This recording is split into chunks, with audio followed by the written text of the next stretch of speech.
नमस्कार दोस्तों, एक बार फिर से स्वागत है आपका हमारे यूट्यूब चैनल औसत ज्ञान में। दोस्तों आज हम करने जा रहे हैं कक्षा 10वीं की राजनीतिक विज्ञान का चैप्टर नंबर 1, जिसका नाम है सत्ता की साझेदारी। तो इस चैप्टर से जो हम जितने भी एमसीक्यू बन सकते हैं, जो आपके एग्जाम में बिल्कुल आने के चांसेस हैं, तो हम उसको करेंगे। क्योंकि आपको पता है कि इस बार जो हमारा एग्जाम होगा वो जो है एमसीक्यू बेस्ड पे क्वेश्चन आएंगे। तो हमें जो है अपने तरफ से पूरी तैयारी करनी है, ताकि हमारा जो है एक भी नंबर ना छूटे। इसके लिए जो है हमने है पिछले कई सारे चैप्टर्स का हमने एमसीक्यू डाल रखा है। तो अगर आपने अभी तक वो नहीं देखा है तो ज़रूर देखिएगा। और इस चैप्टर में हम जो आज एमसीक्यू करने जा रहे हैं, आपने अगर इसको पूरा देख लिया तो इसमें कंफर्म है कि आपका जो है एग्ज़ाम में इस चैप्टर से तो एक भी एमसीक्यू ऐसा नहीं है जो कि आपको छूटेगा एग्ज़ाम में। तो चलिए स्टार्ट करते हैं। तो इसमें जो है हम डायरेक्ट जो है बहुत जल्दी करने की कोशिश करेंगे। तो हम जो है इसके जो है डेफिनेशन ज़्यादा नहीं देंगे, बस हम इसका ऑप्शन देखेंगे कौन सा ऑप्शन सही है। तो मैं थोड़ा जल्दी कराऊंगा क्योंकि आपका मैं ज़्यादा टाइम नहीं खराब करना चाहता हूँ। तो चलिए स्टार्ट करते हैं। लोकतंत्र के कामकाज के लिए सत्ता को निम्नलिखित में से किस अंग में विकेंद्रित कर देना चाहिए। देखिए, विकेंद्रित क्या होता है? विकेंद्रित होता है बांट देना। तो ये है विधायिका, कार्यपालिका, न्यायपालिका, उपयुक्त सभी। तो इसमें क्या होगा? विधायिका को भी हमें विकेंद्रित कर देना चाहिए, कार्यपालिका को भी, न्यायपालिका को भी। तो इसमें क्या हो जाएगा? ऑप्शन डी हो जाएगा, उपयुक्त सभी। प्रश्न नंबर दूसरा है कि लोकतांत्रिक व्यवस्था में सरकार का अंग है, कौन सा है? तो हमें पता है कि लोकतांत्रिक व्यवस्था में जो है सरकार के जो है 3 अंग होते हैं। विधायिका, कौन-कौन से अंग होते हैं? विधायिका, कार्यपालिका और न्यायपालिका। तो इसका भी क्या हो जाएगा? उपयुक्त सभी।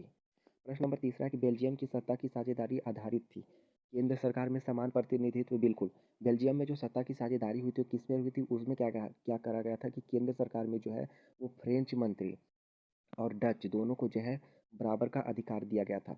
और 2 क्षेत्रीय सरकारों का गठन, बिल्कुल वहाँ जो है 2 क्षेत्रीय सरकार का गठन हुआ था। सी जो है सामुदायिक सरकार का एक गठन हुआ था। तो इसका सही ऑप्शन क्या हो जाएगा? डी, उपयुक्त सभी। प्रश्न नंबर चौथा है कि बेल्जियम कब स्वतंत्र घोषित किया गया? बेल्जियम को जो है कब स्वतंत्र घोषित किया गया? इसका सही ऑप्शन होगा 1830 ईस्वी में। प्रश्न नंबर पाँचवा है कि बेल्जियम देश निम्नलिखित में से किस महाद्वीप पर स्थित है? एशिया में है, यूरोप में है, अमेरिका में है, या उपयुक्त में से कोई नहीं? तो एशिया में तो नहीं है बेल्जियम, अमेरिका में भी नहीं है। इसमें क्या है सही ऑप्शन? इसमें सही ऑप्शन है बी, यूरोप में। यूरोप में जो है वो बेल्जियम स्थित है। प्रश्न नंबर छठा है कि ब्रुसेल्स राजधानी है। जो ब्रुसेल्स है वो किसकी राजधानी है? श्रीलंका की नहीं, श्रीलंका की नहीं, कोलंबो है। वियतनाम की भी नहीं है, नेपाल की नहीं। इसमें देखिए, पहले तो आपको देखना है ऐसे 2 ऑप्शन जो कि हो ही नहीं सकते। तो हमने अभी तक जितने भी चैप्टर पढ़े हैं, यानी कि हमने सिविक्स में तो जितने भी चैप्टर पढ़े हैं, तो लगभग जो है उसमें बेल्जियम, नेपाल और वियतनाम की तो बिल्कुल बात ही नहीं की गई है। नेपाल की भी नहीं की गई है। 2 मुख्य देश है श्रीलंका और बेल्जियम। श्रीलंका का हमें पता है कि नहीं होगा ब्रुसेल्स। सही ऑप्शन क्या है? बेल्जियम। प्रश्न नंबर अब 7वां है कि बेल्जियम देश की सीमा निम्नलिखित में से किस देश के साथ लगती है? बेल्जियम देश की सीमा जो है वो नीचे लिखे गए किन देशों के साथ लगती है? नीदरलैंड के साथ लगती है। जी हाँ, बिल्कुल, नीदरलैंड के साथ भी लगती है, यूक्रेन के साथ भी लगती है, जर्मनी के साथ भी लगती है। तो इसमें क्या हो जाएगा? उपयुक्त सभी। प्रश्न नंबर 8वां कि बेल्जियम में किस समुदाय का प्रभुत्व था? बेल्जियम में जो है किस समुदाय का प्रभुत्व था? फ्रेंच भाषी, डच भाषी, जर्मन भाषी, या उपयुक्त सभी। देखिए, वहाँ जो है बेल्जियम में है 2 तरह की भाषा वाले लोग रहते थे मुख्य रूप से, फ्रेंच और डच। डच की जनसंख्या ज़्यादा थी, लेकिन प्रभुत्व की बात करें यानी ताकतवर की बात करें तो वो जो थी फ्रेंच थी। तो इसमें सही ऑप्शन क्या होगा? Option A, French. प्रश्न नंबर 9 है कि बेल्जियम की आबादी का कितना हिस्सा फ्लेमिश क्षेत्र में रहता था? बेल्जियम की आबादी का कितना हिस्सा फ्लेमिश क्षेत्र में रहता था? तो हमें पता है कि जो लोग फ्लेमिश क्षेत्र में रहते थे वो डच लोग थे। डच लोग जो थे वो फ्लेमिश क्षेत्र में रहते थे। और डच लोगों की प्रतिशत कितनी थी? 59% लोग। यानी कि बेल्जियम की आबादी का 59% लोग जो था वो फ्लेमिश क्षेत्र में रहता था। प्रश्न नंबर 10वां है कि बेल्जियम की राजधानी ब्रुसेल्स में कितने प्रतिशत लोग फ्रेंच बोलते थे? जो बेल्जियम की राजधानी थी जिसका नाम था ब्रुसेल, तो उसमें कितने प्रतिशत लोग फ्रेंच बोलते थे? तो जो ब्रुसेल्स है वहाँ जो है 80% लोग फ्रेंच बोलते थे। हमें ये याद रखना है कि बेल्जियम में जो थी वो डच लोग ज़्यादा थे, डच लोग बहुसंख्यक थे। लेकिन अगर उसकी राजधानी ब्रुसेल्स की बात करें तो वहाँ जो थे फ्रेंच भाषी लोग बहुत ज़्यादा जो है बहुसंख्यक थे। उसका राजधानी ब्रुसेल्स में जो था वो 80% फ्रेंच भाषी लोग थे। अगर आपको मेरी आवाज़ जो है बहुत थोड़ा अधिक तेज़ी से सुनाई दे रही है तो आप जो है सेटिंग में जाकर उसको नॉर्मल कर लीजिए। प्रश्न नंबर 11वां है कि बेल्जियम मॉडल की विशेषता है। बेल्जियम मॉडल की विशेषता है भाषाई आधार पर देश का बंटवारा। तो क्या बेल्जियम का बंटवारा भाषाई आधार पर हुआ था? नहीं। देश में बहुसंख्यकवाद की स्थापना? बिल्कुल नहीं। सत्ता की साझेदारी का नियम? बिल्कुल है। यहाँ जो है बेल्जियम में क्या होता है? सत्ता की साझेदारी का नियम बना था। प्रश्न नंबर 12वां है कि बेल्जियम मॉडल का प्रभाव रहा। देश में गृहयुद्ध टल गया, देश की भाषाई विभाजन टल गई। तो बेल्जियम मॉडल का क्या प्रभाव रहा? पहला तो देश में गृहयुद्ध टल गया था, देश में भाषाई विभाजन भी टल गया। अब देखते हैं। पूरे यूरोप में आदर्श लोकतंत्र का पर्याय बन गया। वो जो देश था वो पूरे यूरोप में जो है आदर्श पर्याय का एक जो है आदर्श लोकतंत्र का पर्याय बन गया बिल्कुल। तो इसका सही ऑप्शन क्या होगा? इसका जो है सही ऑप्शन होगा ऑप्शन डी, उपयुक्त सभी। अब है प्रश्न नंबर 13वां कि श्रीलंका कौन से महाद्वीप में स्थित है? जो श्रीलंका है वो कौन से महाद्वीप में स्थित है? तो हमको पता है कि जो भारत के जो दक्षिणी दक्षिणी एरिया है, भारत का जो दक्षिण में श्रीलंका स्थित है। और भारत कहाँ स्थित है? वो है एशिया में। तो श्रीलंका कौन से महाद्वीप में है? एशिया में होगा बिल्कुल। अब है प्रश्न नंबर 14वां। प्रश्न नंबर 14 कि श्रीलंका कब स्वतंत्र हुआ? 14 फरवरी 1944, 15 अगस्त 1946, 4 फरवरी 1948 या 4 सितंबर 1949। तो इसको सिंपल से आप याद रखिए कि जो श्रीलंका है हमारे आज़ादी के 1 साल बाद आज़ाद हुआ, यानी 4 फरवरी 1948 को। प्रश्न नंबर 15वां है कि श्रीलंका का बहुसंख्यक समुदाय कौन सा है? यानी श्रीलंका में जो है कौन से लोग जो थे बहुसंख्यक में थे, किनकी संख्या अधिक थी? तो सिंहली की संख्या अधिक थी। और सिंहली के बाद जो है वो तमिल आते थे। अब है प्रश्न नंबर 16 कि श्रीलंका की की समस्या क्या का कारण क्या था? श्रीलंका में जो थी तमिल का समस्या का कारण क्या था? सिंहलियों की बहुसंख्यकवाद, बिल्कुल ये भी था। सरकार की सिंहली समर्थन नीतियाँ, ये भी था। तमिलों के राजनीतिक अधिकारों की अवहेलना, ये भी था। जिसका ऑप्शन क्या हो जाएगा? उपयुक्त सभी। अब है प्रश्न नंबर 17 कि श्रीलंका की सिंहली सरकार ने किस धर्म को संरक्षण प्रदान करने का कानून बनाया? जो श्रीलंका की सिंहली सरकार थी उसने किस धर्म को संरक्षण प्रदान करने के लिए कानून बनाया? बौद्ध धर्म को, हिंदू धर्म को, ईसाई धर्म या मुस्लिम धर्म? तो वो जो थी बौद्ध धर्म को, क्योंकि वहाँ का जो बहुसंख्यक समुदाय था जो सिंहली था वो बौद्ध धर्म को मानते थे। प्रश्न नंबर 18 कि श्रीलंका में सिंहली भाषा को एकमात्र राजभाषा घोषित कब कर दिया गया? तो इसका सही ऑप्शन है ऑप्शन 1956 में। 1956 में जो है एक कानून लाया था और उसमें जो क्या प्रावधान किया गया कि श्रीलंका में जो है सिंहली भाषा को जो है वो एकमात्र भाषा घोषित कर दिया गया। प्रश्न नंबर 19वां है कि श्रीलंका में अधिकतर सिंहली भाषा बोलने वाले लोग निम्नलिखित में से किस धर्म से संबंधित थे? कह रहा है कि जो श्रीलंका में अधिकतर सिंहली भाषा जो बोलते थे वो कौन से धर्म को मानते थे? तो हमें याद रखना कि वो जो थे बौद्ध धर्म को मानते थे। देखते हैं प्रश्न नंबर 20वां। प्रश्न नंबर 20वां है कि श्रीलंका में तमिल भाषी लोग निम्नलिखित में से किस धर्म को मानते थे? श्रीलंका में मुख्य रूप से दो दो भाषी लोग रहते थे, एक है सिंगली, दूसरा है तमिल। तो वो जो तमिल जो थे वो किस धर्म को मानते थे? तो तमिल जो है वो किस धर्म को मानते थे? हिंदू को मानते थे, बिल्कुल हिंदू को ही वो मानते थे। हिंदू एवं मुसलमान दोनों को मानते थे। हिंदू एवं मुसलमान दोनों को मानते थे। प्रश्न नंबर 21वां कि श्रीलंका में ईसाई लोगों का हिस्सा है? श्रीलंका में जो है वो सिंगली समुदाय के लोग और तमिल समुदाय के लोग तो रहते थे, इसके अलावा एक और जो ईसाई लोग थे उसका कितना हिस्सा है? तो इसका ऑप्शन है 5% है, 6% है, 7% या 12%। इसका सही ऑप्शन है 7%। प्रश्न नंबर 22वां है कि बेल्जियम में निम्नलिखित में से कौन सी भाषा बोली जाती थी? बेल्जियम में जो है वो कौन सी भाषा बोली जाती थी? डच बोली जाती थी, फ्रेंच बोली जाती थी, जर्मन बोली जाती थी या उपयुक्त सभी? तो बेल्जियम में जो है वो उपयुक्त सभी भाषा बोली जाती थी। फ्रेंच भी बोलते थे, डच भी बोलते थे, उसके अलावा कुछ लोग जर्मन भी बोलते थे। जर्मन बोलने वाले लोगों की संख्या बहुत कम थी, लेकिन जर्मन भी बोला जाता था। बेल्जियम में प्रश्न नंबर 23वां है कि बेल्जियम में केंद्रीय व राज्य सरकारों के अतिरिक्त अन्य कौन सी सरकार थी? तो बेल्जियम में अन्य सरकार सामुदायिक सरकार थी। प्रश्न नंबर 24वां है कि यूरोपीय संघ का मुख्यालय क्या है? ये जो है ये क्वेश्चन तो मोस्ट वीआईपी क्वेश्चन है, वीवीआईपी क्वेश्चन है, यानी ये तो आना ही आना है। मतलब आप इसको ना याद कर लो, रट लो कि यूरोपीय संघ का मुख्यालय कहाँ था? तो यूरोपीय संघ का मुख्यालय था ब्रुसेल्स में। ब्रुसेल्स कहाँ है? बेल्जियम की राजधानी है। पूरे देश के लिए बनने वाली सामान्य सरकार को क्या कहते हैं?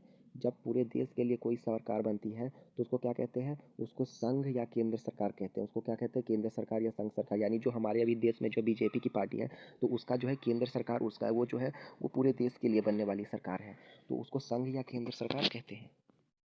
प्रश्न नंबर 26वां है कि उच्चतर एवं निम्नतर सरकार के बीच सत्ता का बंटवारा को कहते हैं? उच्चतर एवं निम्नतर सरकारों के बीच सत्ता के बंटवारे को क्या कहते हैं? ऊर्ध्वाधर वितरण, क्षैतिज वितरण, सामुदायिक वितरण या विकेंद्रीकरण? तो क्या कहते हैं? ऊर्ध्वाधर वितरण। क्योंकि इसमें क्या है? उच्चतर यानी ऊंचे से नीचे, ऊर्ध्वाधर क्या होता है? ऊपर से नीचे। तो उच्चतर देखिए नाम से ही पता चल रहा है, उच्चतर एवं निम्नतर, यानी सब पहले सबसे बड़ा, उसके बाद छोटा, उसके बाद छोटा। तो इस प्रकार की सरकार क्या कहते हैं? ऊर्ध्वाधर वितरण कहते हैं। प्रश्न नंबर 27 है कि लेबनान में प्रधानमंत्री पद किस समुदाय को देने पर सहमति बनी? लेबनान में जो है वो प्रधानमंत्री पद किस समुदाय को देने पर सहमति बनी? ए है कैथोलिक ईसाई, बी है ऑर्थोडॉक्स ईसाई, सी है सिया मुसलमान या डी है सुन्नी मुसलमान? तो इसका सही ऑप्शन क्या है? सुन्नी मुसलमान। प्रश्न नंबर 28वां है कि सरकार के तीनों अंग विधायिका कार्यपालिका एवं न्यायपालिका के बीच सत्ता के बंटवारे को क्या कहते हैं? जो सरकार के जो तीनों अंग है, विधायिका कार्यपालिका न्यायपालिका, कि इसके बीच सत्ता के बंटवारे को क्या कहते हैं? देखिए इसको ये इस प्रकार याद रखिए कि जो विधायिका कार्यपालिका और न्यायपालिका होती है वो जो है एक दूसरे में एक बिल्कुल बराबर होती है। सबके पास जो है समान अधिकार होता है, तो वो जो है बिल्कुल एक बराबर होती है। तो इस तरह से उसको रेखा करेंगे। हमने अभी एक पढ़ा था जिसमें कि ऊपर से नीचे था, उसको हमने ऊर्ध्वाधर वितरण कहा। ये जो है बिल्कुल समान है, तो इसको क्या कहेंगे? क्षैतिज वितरण। प्रश्न नंबर 29वां है कि सत्ता की साझेदारी के पक्ष में कौन सा तर्क सही है? सत्ता की साझेदारी के पक्ष में कौन सा तर्क सही है? ए है विभिन्न सामाजिक समूहों के बीच टकराव टल जाता है। सत्ता के साझेदारी से जो है विभिन्न सामाजिक समूहों के बीच टकराव टल जाता है। तो बिल्कुल ये तो है सही। अधिक उलझन भरी व्यवस्था है। नहीं, ये ये गलत है। निर्णय लेने में देरी होती है। ये भी नहीं होती है। हिंसा को बढ़ावा मिलता है। नहीं। इसका सही ऑप्शन क्या होगा? सही ऑप्शन ए होगा। प्रश्न नंबर 30वां है कि लेबनान में राष्ट्रपति पद पर किस समुदाय को देने पर सहमति बनी? तो इसमें है कैथोलिक ईसाई, ऑर्थोडॉक्स ईसाई, शिया मुसलमान या सुन्नी मुसलमान। देखिए अभी हमने पढ़ा था कि प्रधानमंत्री पद जो है वो सुन्नी मुसलमान को देने पर जो है सहमति बनी थी। तो इसमें इस ऑप्शन को हटा दीजिए। अब देखिए इन तीनों ऑप्शन में से, तो इन तीनों ऑप्शन में से क्या होगा? कैथोलिक ईसाई। प्रश्न नंबर 31वां है कि लेबनान में संसद के अध्यक्ष का पद किस समुदाय को देने पर सहमति बनी? अब देखिए कि अभी हमने पढ़ा कि जो प्रधानमंत्री पद था वो तो सुन्नी मुसलमान को दिया गया, राष्ट्रपति पद जो है वो कैथोलिक ईसाई को दिया गया। तो अब कौन सा ऑप्शन बचा है? ऑप्शन बचा है ये और बचा है ये। तो इसमें से जो है लेबनान में जो है संसद के अध्यक्ष बनने का जो है वो जो किसको दिया गया था? शिया मुसलमान को। यानी वहाँ ये कर दिया गया था कि कोई भी जैसे राष्ट्रपति बने तो हमेशा जो राष्ट्रपति बनेगा वो कैथोलिक ईसाई का जो है सदा धर्म का होना चाहिए। वही अगर प्रधानमंत्री बनेगा तो वो जो है सुन्नी मुसलमान होना चाहिए, और अगर वो संसद का अध्यक्ष बनता है तो वो सिर्फ शिया मुसलमान के लोग ही बन सकते हैं। ये क्या था कि यहाँ वहाँ भी जो था एक तरह, मैं आपको बता दूं कि लेबनान में क्या था, वहाँ भी ये चार धर्म के मुख्य लोग रहते थे। तो इनके बीच में जो है आपस में जो है मतभेद होते रहते थे, इसलिए जो है वहाँ की सरकार ने जो है वहाँ की जो सरकार ने है ये जो है एक नया नियम निकाला। प्रश्न नंबर 32वां है कि क्रिश्चियन डेमोक्रेटिक पार्टी का संबंध किस देश से है? क्रिश्चियन डेमोक्रेटिक पार्टी का संबंध किस देश से है? इंग्लैंड से है, फ्रांस से है, जर्मनी से है या स्पेन से है? तो इसका क्या हो जाएगा? जर्मनी से है। प्रश्न नंबर 33 है कि बेरूत की राजधानी है। बेरूत की राजधानी कहाँ है? तो बेरूत की राजधानी लेबनान है। प्रश्न नंबर 34वां है कि एशिया के उन देशों का नाम बताएं जिनमें दो भाषाई और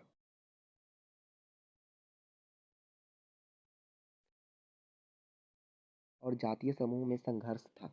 तो एशिया में ऐसे दो देशों के नाम बताएं जिसमें दो भाषाई और जातीय समूहों में संघर्ष था। तो एक तो था श्रीलंका, ये हमने पढ़ा, और दूसरा है लेबनान। प्रश्न नंबर 35वां है कि सत्ता की साझेदारी का क्या अर्थ है? सत्ता की साझेदारी का क्या अर्थ है? ऑप्शन ए है इसका कि सरकार के विभिन्न अंगों के बीच शक्ति का विभाजन या विभिन्न स्तरों पर सरकार की शक्तियों का विभाजन। बिल्कुल ये हो सकता है। विभिन्न जातियों के बीच सत्ता का बंटवारा, ये भी हो सकता है। विभिन्न धर्मों के बीच सत्ता का बंटवारा या विभिन्न भाषाई लोगों के बीच सत्ता का बंटवारा। तो देखिए कि सत्ता की साझेदारी का अर्थ होता है कि सरकार की विभिन्न अंगों के बीच शक्तियों का विभाजन। सरकार के विभिन्न अंगों के बीच शक्ति का विभाजन या भिन्न स्तरों पर सरकार में शक्तियों का विभाजन। प्रश्न नंबर 36 है कि लेबनान के संदर्भ में क्या सही नहीं है?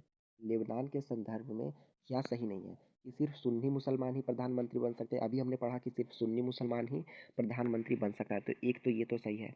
दूसरा है कि संसद का अध्यक्ष शिया मुसलमान होना चाहिए। संसद का अध्यक्ष जो है वो शिया मुसलमान होना चाहिए, बिल्कुल ये भी सही है। राष्ट्रपति कैथोलिक ईसाई होना चाहिए। राष्ट्रपति जो है कैथोलिक ईसाई होना चाहिए, बिल्कुल हमने ये पढ़ा, ये भी सही है। और डी है उप प्रधानमंत्री यहूदी हो सकता है। नहीं, ये गलत है। उप प्रधानमंत्री यहूदी नहीं हो सकता है। प्रश्न नंबर 37 है कि सत्ता की साझेदारी ठीक है क्योंकि ए ऑप्शन है कि यह विभिन्न सामाजिक समूहों के बीच टकराव को बढ़ावा देती है। नहीं, बिल्कुल नहीं देती है बढ़ावा। यह राजनीतिक में अस्थिरता को सुनिश्चित बनाती है। नहीं। इसमें विभिन्न सामाजिक समूहों के बीच टकराव का अंदेशा कम हो जाता है। हाँ, ये हो सकता है। ये हो सकता है। और देखिए आगे देखते हैं। ऑप्शन डी है इसमें हिंसा बढ़ जाती है, तो नहीं, डी भी नहीं हो सकता है। तो इसका सही ऑप्शन क्या होगा? Option C. इसमें विभिन्न सामाजिक समूहों के बीच टकराव का अंदेशा कम हो जाता है। प्रश्न नंबर 38 है कि बेल्जियम में सामान्य रूप से कौन सी दो भाषाएं बोली जाती थी? तो हमें पता है कि बेल्जियम में दो भाषाएं जो है वो फ्रेंच और डच बोली जाती थी। प्रश्न नंबर 39 है कि निम्नलिखित में से कौन सा उदाहरण सत्ता के क्षैतिज वितरण का है? निम्नलिखित में से कौन सा उदाहरण सत्ता के क्षैतिज वितरण का है? क्षैतिज यानी कि बिल्कुल एक समान वितरण। विभिन्न राज्यों के बीच सत्ता का बंटवारा, नहीं, मेरे ख्याल से ये नहीं होगा। सरकार के विभिन्न अंगों के बीच सत्ता का बंटवारा, हाँ ये हो सकता है। सरकार के विभिन्न स्तरों के बीच सत्ता का बंटवारा, ये भी नहीं हो सकता है। तो इसका देखते हैं आंसर। और डी ऑप्शन है, सरकार के राजनीतिक दलों के बीच सत्ता का बंटवारा थी। तो बिल्कुल ऑप्शन बी इसका होगा कि सरकार के विभिन्न अंगों के बीच सत्ता का बंटवारा, क्योंकि विभिन्न अंग जो होते हैं वो एक होता है न्यायपालिका, कार्यपालिका और जो है विधायिका। प्रश्न नंबर 40 है कि बहुसंख्यकवाद के सिद्धांतों के कारण किस देश में गृह युद्ध हुआ? बहुसंख्यकवाद के सिद्धांत के कारण किस देश में जो है वो गृह युद्ध हुआ था? ये हुआ था किसमें? ये हुआ था श्रीलंका में। प्रश्न नंबर 41 है कि सामुदायिक सरकार की व्यवस्था किस देश में है? लेबनान में है, श्रीलंका में है, बेल्जियम में या यूगोस्लाविया में है? तो लेबनान में नहीं है, श्रीलंका में नहीं है, यूगोस्लाविया में नहीं है किसमें? बेल्जियम में। प्रश्न नंबर 42वां है कि बेल्जियम की सीमाएं किन देशों से लगती हैं? बेल्जियम की जो सीमाएं हैं वो किन देशों से लगती है? फ्रांस, नीदरलैंड, जर्मनी या लग्जमबर्ग? तो बिल्कुल इसका इसका क्या हो जाएगा? फ्रांस, नीदरलैंड, जर्मनी और लग्जमबर्ग। प्रश्न नंबर 43वां है कि सत्ता के क्षैतिज वितरण से क्या तात्पर्य है? सत्ता का क्षैतिज वितरण से क्या तात्पर्य है? सत्ता का संघीय वितरण, नहीं, सत्ता का संघीय वितरण नहीं। संघीय वितरण क्या हो जाता है? केंद्र सरकार, राज्य सरकार और स्थानीय सरकार। सत्ता का अलगाव वितरण ये भी नहीं होगा। तो देखिए दो ऑप्शन थे बिल्कुल हट गए। उसके बाद होता है कार्यपालिका, व्यवस्थापिका तथा न्यायपालिका के बीच सत्ता का बंटवारा, ये हो सकता है। केंद्र और राज्य सरकार के बीच सत्ता का बंटवारा ये भी नहीं हो सकता है, क्योंकि केंद्र और राज्य सरकार को ही संघीय वितरण कहते हैं। तो इसका ऑप्शन सी होगा। प्रश्न नंबर 44 है कि बेल्जियम में किस जातीय समूह की सबसे अधिक आबादी थी? बेल्जियम में जो था किस जातीय समूह की सबसे अधिक आबादी थी? बैलून, नहीं। जर्मन, जर्मन नहीं था। उपयुक्त में से किसी में का नहीं, ये भी नहीं। इसमें होगा बी, फ्लेमिश। जो है फ्लेमिश जो है, जिसमें फ्लेमिश में कौन से रहते थे? फ्लेमिश में रहते थे डच लोग। तो जो बेल्जियम में थे डच लोगों की आबादी जो थी सबसे अधिक थी। अब देखते हैं प्रश्न नंबर 45 कि सामुदायिक सरकार से क्या तात्पर्य है? आप जो है सामुदायिक सरकार से क्या समझते हैं? जब पूरा समाज मिलकर शासन का संचालन करता है तो क्या सामुदायिक सरकार कहलाता है? नहीं, ये नहीं होगा। जब सत्ता का बंटवारा विभिन्न सामाजिक समूह में हो, शायद ये हो सकता है। बहुल कार्यपालिका वाली सरकार, नहीं ये नहीं होगा। मंत्रियों की सामूहिक जिम्मेदारी वाली सरकार, ये भी हो सकता है। जिसमें देखते हैं बी या डी में से कौन सा होगा। इसका होगा ऑप्शन बी। जब सत्ता का बंटवारा विभिन्न सामाजिक समूहों में से होता है उसी को सामुदायिक सरकार कहते हैं। प्रश्न नंबर 46 है कि श्रीलंका की आबादी में सबसे बड़ा हिस्सा प्रमुख सामाजिक समूह का है। श्रीलंका की जो आबादी है उसमें सबसे बड़ा हिस्सा किसका था? उसमें सबसे बड़ा हिस्सा तो सिंघली समुदाय का था। प्रश्न नंबर 47 है कि बेल्जियम की जनसंख्या कितनी है? बेल्जियम की जनसंख्या कितनी है? तो बेल्जियम की जनसंख्या जो लगभग 1 करोड़ थी। प्रश्न नंबर 48 है कि श्रीलंका में कौन से जातीय समूह के लोग रहते थे? श्रीलंका में कौन से जातीय समूह के रहते थे? सिंघली जातीय समूह 74%, बिल्कुल। जो श्रीलंका में जो है सिंघली जाति वाले लोग जो थे 74% थे। तमिल जातीय समूह 18% थे। ईसाई जो थे 7% थे। तो इसका क्या हो जाएगा? उपरोक्त सभी। प्रश्न नंबर 49 है कि श्रीलंका में लोकतांत्रिक रूप से निर्वाचित सरकार ने सिंघली समुदाय की प्रभुत्व कायम करने के लिए कौन से कदम उठाए? श्रीलंका में जो है लोकतांत्रिक रूप से जो है निर्वाचित सरकार सिंघली समुदाय की प्रभुत्व कायम करने के लिए कौन सा कदम उठाया? सामुदायिक सरकार, नहीं, सामुदायिक सरकार नहीं बना था। संघीय सरकार ये भी नहीं। विवेकी सरकार ये भी नहीं। इसने बनाया था बहुसंख्यकवाद सरकार। प्रश्न नंबर 50वां है कि जिस देश में सरकार विरोधी समूह की हिंसक लड़ाई ऐसा रूप ले ले कि वह युद्ध सा लगे उसे क्या कहा जाता है? तो उसे कहा जाता है द्वंद्व युद्ध, यानी कि गृह युद्ध। प्रश्न नंबर 51 है कि 1970 से 1993 के बीच बेल्जियम के संविधान में कितनी बार संशोधन किया गया? 1970 से जो है 1993 के बीच जो है बेल्जियम के संविधान में कितनी बार संशोधन किया गया था? तो 4 बार किया गया था संशोधन। प्रश्न नंबर 52 है कि निम्नलिखित में से किस सत्ता के बंटवारे की व्यवस्था को नियंत्रण और संतुलन की व्यवस्था भी कहा जाता है? सत्ता का क्षैतिज वितरण, सत्ता का संघीय वितरण, सत्ता का अलगाव वितरण या सत्ता का ऊर्ध्वाधर वितरण?